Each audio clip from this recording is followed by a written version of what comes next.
Hey guys, and welcome back to this channel. In this video, I'll be showing you guys how you can check if your team, like your team's creation, is eligible for the exhibition phase in the Beaver Build Cup Challenge.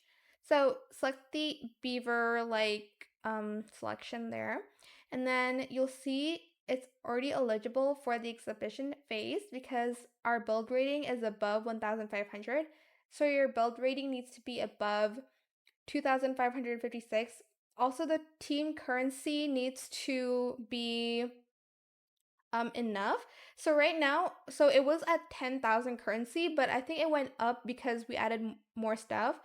Right now we have 32,000 of our team currency. So hopefully we have enough, or not. If not, like, we will obviously do the build challenge sale here.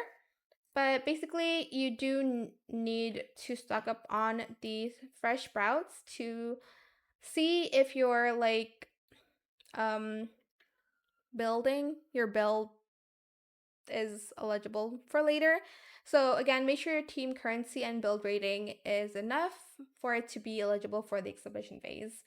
But yeah, that is it for this video. I hope it was helpful for you guys. Don't forget to like, comment, share, and also subscribe to this channel if you haven't done that already. If you have any more questions about this video, just leave it in the comment section down below. I will try my best to answer them all for you guys. And if you found this video helpful, please click the thanks button as well. That is it. Thank you so much for watching. Bye!